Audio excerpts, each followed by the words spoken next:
What's up? It's me, Lisa. Bose Ultra Open Earbuds are one of my favorites. As a musician, sound is the most important part of the process. I've been so busy and always on the move, so if I can keep my music with me wherever I go, that would keep the inspiration going.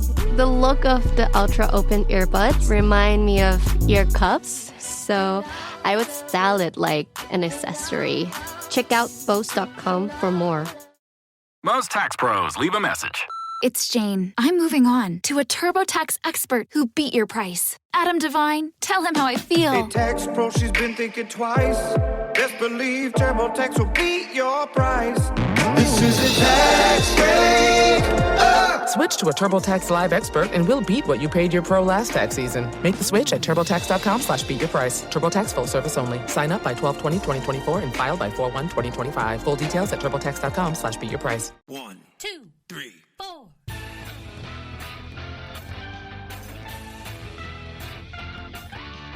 Monster movie. Fun time, go!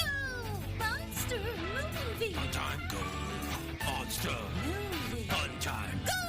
Monster movie. Fun time, go. With Precious D and Honeybee. Fun time, go!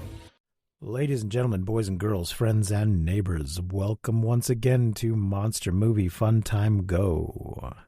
31 Days of the Dead, Day 14. I am your host, Precious D, and with me today is my regular co-host, Honeybee. And today, we're going to talk about Zombieland. Woo! Thanks for... as you may know, Honeybee's got a pretty rough schedule, so she can't do all 31 days, but she's here when she can be, and she's here today. And we're so happy she's back. Thanks for having me, y'all. Zombieland. Let's just do these stats real quick. 88 minutes in color. Directed by Ruben Fleischer. Written by Rhett Reese and Paul Wernick. Its budget was $23.6 million. Box office was $102.4 million, which made it at the time the highest grossing zombie movie. That was later beaten by Resident Evil Afterlife, and then later that was beaten by World War Z. But at the time, this beat the Dawn of the Dead remake as the highest grossing zombie movie of all time. Rightfully so. Good for them. Oh, man. Yeah, good for them. The cast is Jesse Eisenberg as Columbus, Woody Harrelson as Tallahassee, Emma Stone as Wichita, which we eventually find out her real name is Krista, and Abigail Breslin as Little Rock. Bill Murray plays himself, and Amber Heard is 406.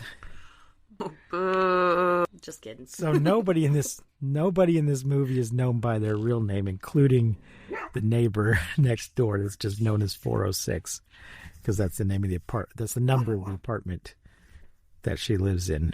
Honeybee, opening thoughts on Zombieland. Man, I remember when this movie came out and just being so shocked, but in such a good way, about just how good it was and how funny it was and just like how much I really loved it. I was a huge, and still am, a huge zombie fan. So I do remember when this came out and just loving it so much. It's so funny. It's just... the gore in it is perfect. It's so perfectly done. I really love a good horror comedy combo. That's one of my kind of like favorite things. And I really love how this movie plays on the humor of the gore. I just love it. It's so well done. It's hysterical. There were things that I noticed watching it this time with kind of a review mindset that I don't think I had noticed previously watching it. And I've seen this movie, I don't know, dozens, if not hundreds of times. But I'm just watching it for the podcast and like actually trying to like pay attention to things that maybe like didn't make sense or like little errors here and there. I think that I noticed some things that before I didn't notice, which I think speaks volumes of how good the movie is, because you don't notice the stupid shit that doesn't make sense in real life because it's like movie life, right? But like how every car has like gas in it and they just gas. Like I don't think I ever realized before that doesn't really make sense, because I just enjoy this movie so much. It's so fun to watch that like the small inconsistencies don't really matter because it's just so funny and it's so good. I am a huge fan of this movie. I absolutely love it, and I'm so glad we're doing zombies this year. I'm so glad we're getting to watch all of these movies that I love so damn much. Well, I really love this movie too. It does it all. I've been mentioning in some of the other films how it doesn't matter if your effects are good, you need a good script. But if you've got it, it's got it all. It's got a good acting, good script, and good effects with interesting kills. Because some horror fans just seem to think as long as you have some cool looking gore, that's enough for them. But it's not for me, you know. And this movie manages to do it all, and do it all well. So it's a perfect zombie movie in that it works on all the levels, and it's funny as well. And I think the best horror movies do have at least an element of humor to them. This one is very much a comedy. Its main purpose is to be a comedy, even a romantic comedy. But any good horror movie ought to have some humor in it because they're related. The reaction to horror and comedy are very closely related. They're both about creating tension and release. So there you go. One thing I noticed, I'm not sure when this first came out that I knew who Emma Stone was, and obviously I knew who Woody Harrelson was. And Jesse Eisenberg was just kind of getting started, so I'm not sure if I knew him from anything else. I had seen Abigail Breslin in Little Miss Sunshine, but I'm not sure if I remembered that this was the same person. Okay. So one thing I noticed was like, why does Emma Stone look so dark? Was she her skin tone? Her skin tone. She looks very, very dark. Maybe because she's dirty. Maybe she SHOWER'd. Maybe she wasn't. Maybe she was tanning. Maybe it was makeup, or maybe it's just that the most recent thing I saw her in was Poor Things, in which she is very pale, like on purpose. So it may have just been contrasting that. It just kind of jumped out at me. I'm like, she doesn't look the right color. Oh my gosh, that's funny. My first Emma Stone experience is House Bunny. Did you ever see that? I want to say that came out like maybe 2007, maybe 2008. It came out before this movie, and that was my first Emma Stone. So seeing her go from like that, like really super nerdy and timid, to seeing her in this movie where she's just like a badass was like, I really became a fan of her because you could really see, you know, the different, what is it? What am I trying to say? Not range. I was like reach. No, vibe. No. Yeah. Range. The different range that she carries as far as like acting goes. So I love her in this film. Oh, I also wanted to mention, following on what you were saying about the cars having gas in them, gasoline actually goes bad. It does not last forever. So that's even extra. I mean, how long's the apocalypse been going on when this movie starts? I don't know, but a while. There's no people walking around, like everybody's dead. Yeah. It's just even worse in the second movie that they're frightening. Oh, yeah. Well, even in this first movie, there's this point where, you know, she pulls up to, like, she sees a car in the middle of the road, and they're talking about, like, him going home, and she pulls up and she's like, there you go. Like, there are keys in it, there are gas in it. Just go ahead. Like, she just pulls up to a car and she's like, there's a car for you. And I'm like, wait a second. Yeah. But yeah, I found that out years ago in regards to another much dumber movie that somebody was pointing, where it was Battlefield Earth, where the humans find some fighter planes after like 100 years. Oh shit. And the fuel, you know, the fuel in them is still good, and somebody's pointing out that would not be the case. So in any of these post-apocalyptic things, unless somebody is refining new fuel, that's going to be an issue, which I think actually was going on in Road Warrior. They were making fuel, but most of these, nobody's making, unless you can convert your cars to just run straight off of alcohol, it's going to be an issue. Yeah, the pedantic rant over. If we just put that aside, it's a very, very enjoyable movie. Who is your favorite character in this movie? Like, who's your favorite person? That's I don't know, because I mean the two girls are kind of rotten shits in this first film, and even in the second one. But we'll wait till we get to that one.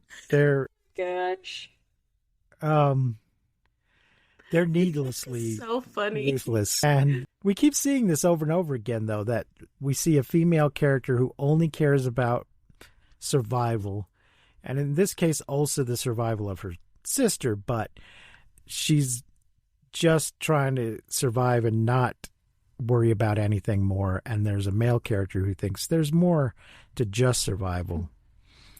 And eventually the woman gets won over, sort of. In this case, it's more of a sort. It's a sort of. I don't know if I can pick just.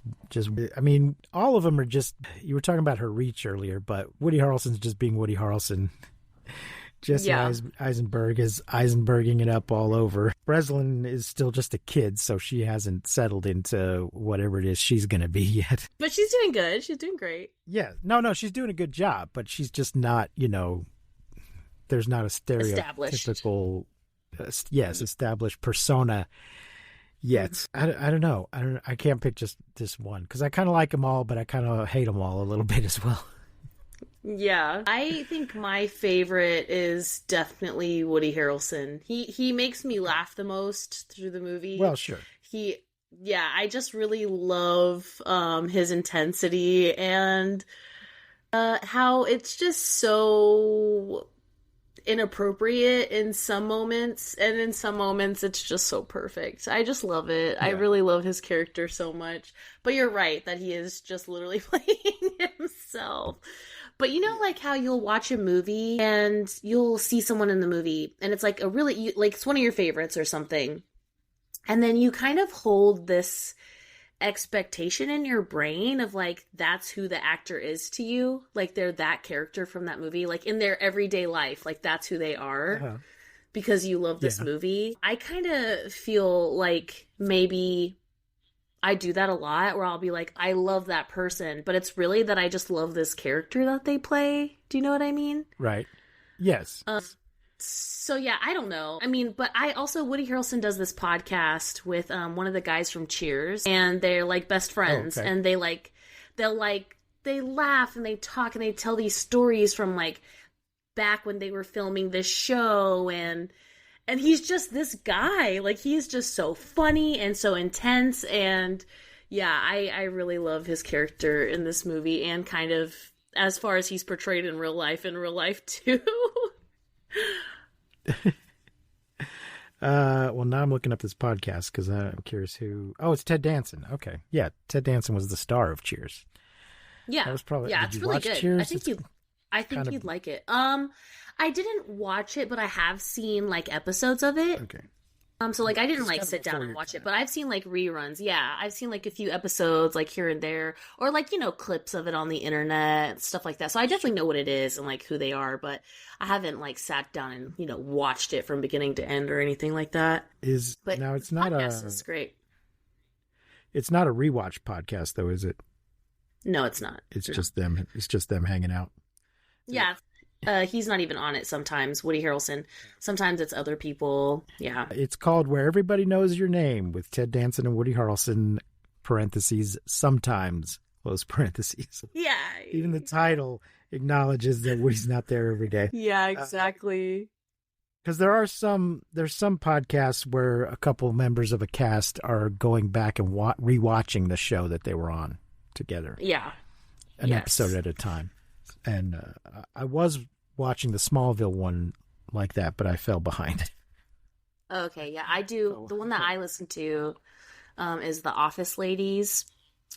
It's Jenna Fisher and Angela. I can't remember her last name, but Angela and Pam, basically, and they go through each episode, and it's so cool because they tell you like a lot of behind the scenes shit, and like what this was like, and who blah blah blah. So it is pretty neat. But yeah, it's not like that exactly. So just some dudes I want to hanging talk. out, being dudes. I wanted to talk a little bit about the style of the movie because it's also a little unusual. Jesse Eisenberg. We mentioned earlier they just call each other by where they're from. Mm-hmm. Woody Harrelson doesn't want to get too close to anybody. He doesn't want to know Jesse's name. So does he ask him where he's coming from or where he's going to? Anyway, they start calling each other. Jesse's from Columbus, Ohio, so they start calling him Columbus, and he calls him Tallahassee. And so when he meets the girls, he must ask them, they're sisters, but maybe they were born. They never explain why they have different names.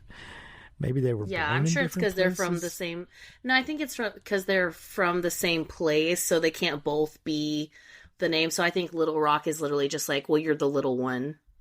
I don't think she's like after like a city or anything. I think she's just. I thought it's like. I mean, it is a of city. Sorts. Yeah, I know, but not. Yeah, but it's not.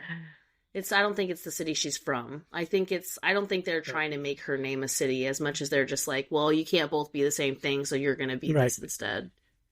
Yeah. Anyway, Columbus, because we never do find out his real name. He is the narrator, but he's also, even though he is a character in the story and he's telling the story, he's also an omniscient narrator. So this movie's very meta and self-aware, self-reflexive. He knows he's in a movie. He knows he's telling a story to an audience, and he tells us information at different points where that there's no way his character should be able to know this. Like when he's talking about the zombie kill of the week. Mm-hmm, yeah. There's no way he can know about that kill. Right. Although there are times where it's implied that somehow word of these things gets around. Yeah.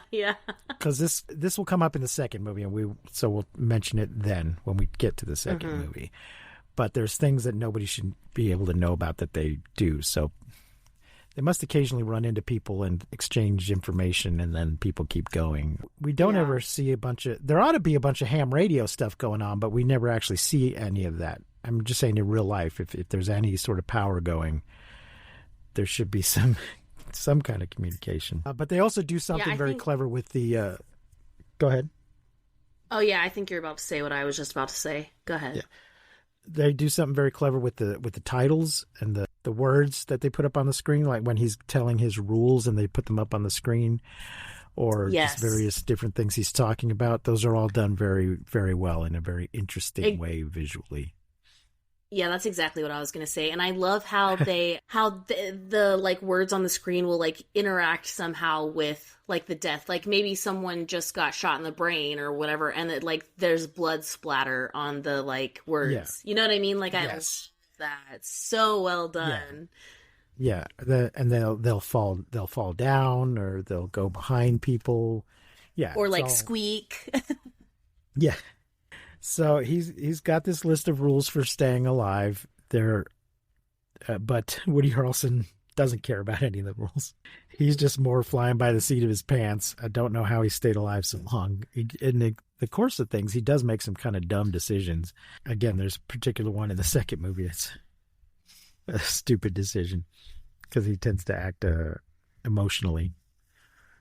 Speaking of emotions, there is a very serious part in this movie partway through that is kind of devastating from Woody Harrelson when he talks about how he lost his dog, and then we realize at one point it wasn't really his puppy, it was his son, but he can't talk about it. But he lets something slip that lets Eisenberg know he's talking about a person and not an animal. Yeah, that they have the same laugh. Yeah. The best part, though, is, like, you're really feeling this moment, and it's so sad, and you're kind of, like, feeling it, and then he starts wiping his tears with $100 bills, and it brings you right back to the comedy of the movie. Right. Yep. Because the money's useless now. Yeah, they're playing Monopoly with actual money. With real money. Yeah. That's so good. Yeah, everything about it is good. Oh, so let's talk about Bill Murray. Man, so good. I fucking love this. Yeah.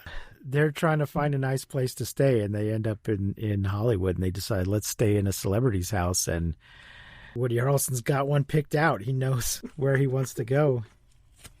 Because Bill Murray, I guess, is his favorite actor, at least his favorite comic actor. And they go to Bill Murray's house, which is a big mansion.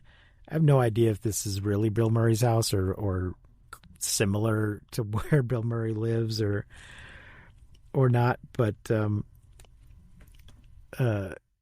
yeah, if any kind of disaster like this actually happened, it's going to happen to famous people you've heard about as well. And some of them are going to survive and some of them are going to die right off the bat. So I thought that was a really cool thing to put in there. We saw that in one of the Resident Evil movies, except he wasn't a real person, but he was famous in their world. Remember the one where they're on the roof of the building and they can see his board from there? Yeah. So this part is hilarious, but it's also like, of course that's what happened. Why did they think this was a good idea? They find that Bill Murray is still alive, living in his house, and that he is disguising himself. Just Bill Murraying around. Yeah. But he has put makeup on to disguise himself as a zombie so he can go out, and apparently the zombies don't bother other zombies, and they just go off of looks and behavior, not off of smell or something. Because it works. And they decide to play a prank on Columbus, which is obviously a mistake. And hysterical. It is. It's so funny. Bill's not mad about it. He's like, of course. I should have known this was going to... It was a dumb idea. I'm not good at... And he says, I'm not good at practical jokes. But what the fuck were they thinking? They've all been for months. Well, they did just smoke a fat bowl. So maybe they were just high and thought it would be funny. And then it turns out it was not. Makes more sense. Yeah, that absolutely makes it make sense if they were high. Because otherwise, they know that they've all been on edge and are constantly ready to, if they see a zombie, shoot it immediately without asking any questions and waiting to check. Especially when it's going on. So there, they were high. Scene saved. It all makes sense now. Yeah, I was kind of glad that Bill Murray wasn't in the movie that long, but I was glad that they smoked a fat bowl before he did go out. And also, one of my favorite lines in the whole movie, I remember watching this movie in the theater, and my friend that was sitting next to me, when he says the line, when she's like, "Do you have any regrets?" And he's like, Garfield, maybe. That made me laugh so hard when we were watching it that my friend next to me looked at me like, really? That wasn't even that funny. That's what you're laughing at? But it just made me laugh so hard. It's so funny. Garfield, maybe. So funny. It's not a great movie. I mean, it's not. Yeah, it was horrible. It's fine. It was not good. It's been a long time since I've seen it. It was for kids, I assume. And it was... Yeah, I didn't like it. The thing is, I used to quite like the Garfield cartoon before it was a cartoon. I think they did just a TV special first before it became a regular cartoon. The guy that did the voice of Garfield on that cartoon, his name is Lorenzo Music, and I've always been a fan of his. And I believe he's no longer with us. To me, he was Garfield. And so I think even at the time when they're like, oh, it's going to be Bill Murray. And I was like, fuck you guys. You're making a movie. Lorenzo Music deserves to be the voice in this major motion picture with a full budget and everything. And no, it's got to be Bill Murray. Fuck Lorenzo Music. So I think I was mad at the movie for that. Though I couldn't tell you for sure if Lorenzo was even still alive at the time they made the movie, but I think he was. I'm just saying, Bill Murray's no Lorenzo Music, okay? I'm actually not that big a fan of Bill Murray. Certainly not as big as Tallahassee is. I've always Yeah. felt I've enjoyed some things he's in, but I've always felt that he's not nearly as funny as he thinks he is. Listen in.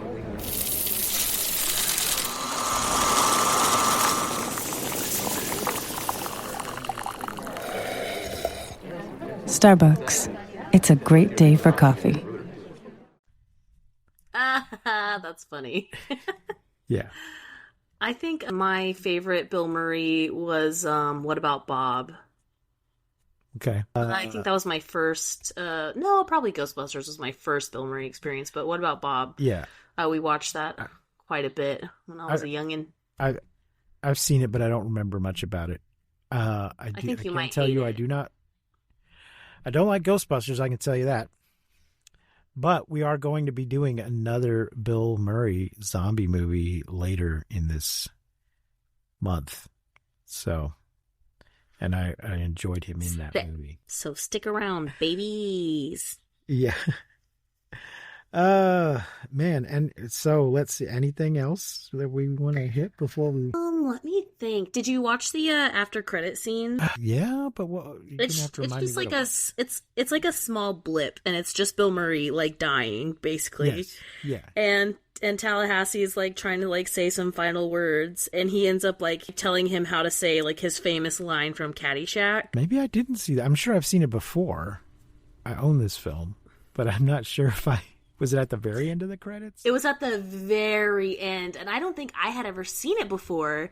And so I was kind of like surprised, like the movie was over, the credits were rolling, and I was just like sitting there thinking about it, kind of looking over my notes, just like enjoying. And then all of a sudden, like boom, we're in this like Bill Murray scene again. I'm like, oh my god, what the fuck? And yeah, it's like Bill Murray, and he's like, it's the line from Caddyshack that's like, in the words of the immortal, I don't know the line. In the words of the immortal something, au revoir. I don't remember it, like what the actual line is, but it's like a famous line. And Tallahassee's like trying to say it, but he can't pronounce it right. And as Bill Murray's dying, he's like trying to help him say the line. And it's very funny. Yeah. I'll have to go back and look. There is one in the second movie, and I did watch, there's a mid-credit and then a very end credit. Yes. In the second movie. What else? What else? Something else that's really good about both movies, but that, this movie kind of introduces is the soundtrack is sick. I love the choices in music that we make, especially in the opening credits when everything's kind of slowed down and we're playing, I'm pretty sure it's like an AC/DC song, and it's so good. And the slow motion of like all of the zombies, like the bloody, just disgusting. I love it. But yeah, the music was great. Metallica, For Whom the Bell Tolls. Oh, it is Metallica. Credits. You're right. I think maybe the second movie there may be an AC/DC song.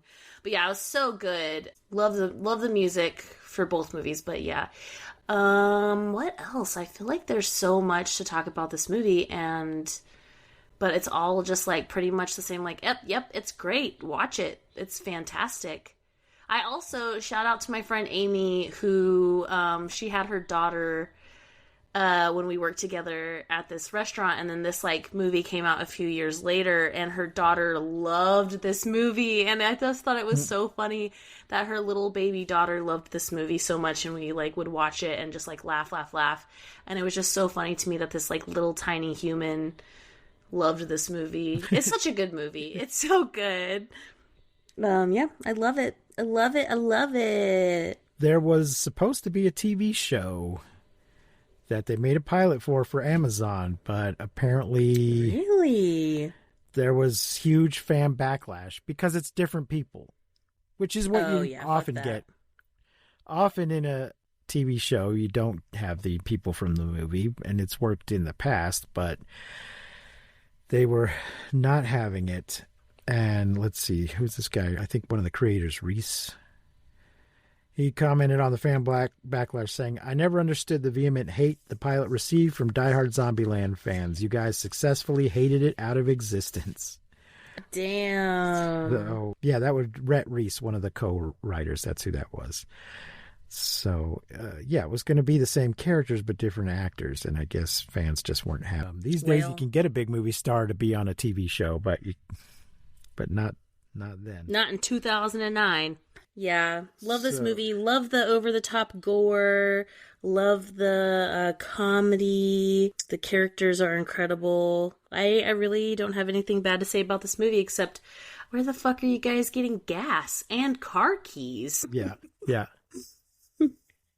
Oh, I hate that in any movie when somebody just flips down the visor and the keys are up there. Like, who the fuck does that? Nobody just sticks their car keys up under the visor, above the visor in their car. That's how you get your car stolen.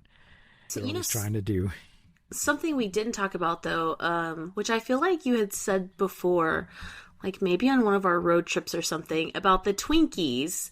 You were like, yes, like don't. Oh yeah, yeah. Did you like not like that or something? I can't remember. No. I just forgot. No, I don't know why I brought it up. I think we got Twinkies. I think we were getting Twinkies like at a gas station or something. Yes. That I forgot. Yeah, I don't know why we haven't mentioned that though. Yes, his quest for Twinkies, Woody Harrelson's quest for Twinkies. It is true that Twinkies. There's this myth that Twinkies last forever. That after the atomic war, you can live off of Twinkies, and people online compare Twinkies to lembas bread from Lord of the Rings because that stuff keeps forever and keeps you going. And the description of lembas bread is a bit like Twinkies, but they have a shelf life. They do expire. They're a baked product. I think the idea is that, it's not real food. It's full of preservatives and stuff, so it'll last forever. But this is not true. They expire. They go bad. And he's trying to find some before they go bad. And eventually gets one, but there's a couple of times he's thwarted. They find a Hostess truck and it's full of snowballs, which I love that. Least favorite Hostess treat.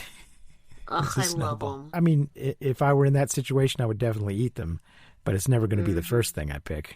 Well, I don't know what else to say. I think we kind of covered it. It's a great movie. How many brains are you going to rate Zombieland? 5 brains. Absolutely. I also give it 5 brains. Love it. Love it, love it, love it. I will say, too, though, I remember when this movie came out and, like, Jesse Eisenhower gave me very, like, Eisenberg? Yes. Okay. Gave me very, like, Michael Cera vibes. And at the time, I kind of thought, like, he was kind of, like, jocking his steez. Like, this is kind of like he was trying too hard to be, like, Michael Cera a little bit. But now, watching it, I don't feel that way. But I think, like, in the moment, I was like, why is he trying so hard to be, like, Michael Cera? Yes, I think that's because in 2009, I was kind of a shit, so... No, when this came out, I was like, wait, who's this guy that's not Michael Cera? What is... Ersatz Michael Cera. I was like, he's poor man's Michael Cera. They couldn't afford him. Now, of course, he's been in plenty of stuff. And exactly, yeah. Right. I was waiting till... a few other things, too, and he's great. He's really good. I was waiting till the next movie to bring that up, but... Sorry. That's quite all right. I was just looking at my notes, and that was one of my notes. Zombieland is on Netflix, ladies and gentlemen. You can buy and rent it from all the places, but it's included if you have a Netflix subscription. So, there you go. Well, thanks for joining us, everybody. We will be back tomorrow with another episode. You can guess what that one might be. Until then, I have been Precious D. And I've been Honey Bee. Remember to keep calm and take shelter in basements. And please, don't misuse science. We won't see you, but you will hear us next time on Monster Movie Fun Time Go. Yeah. You've been listening to Monster Movie Fun Time Go. If you enjoyed the show, please consider rating and reviewing us on your podcasting platform of choice. You can leave us a message and find links to all our things at mmftg.com.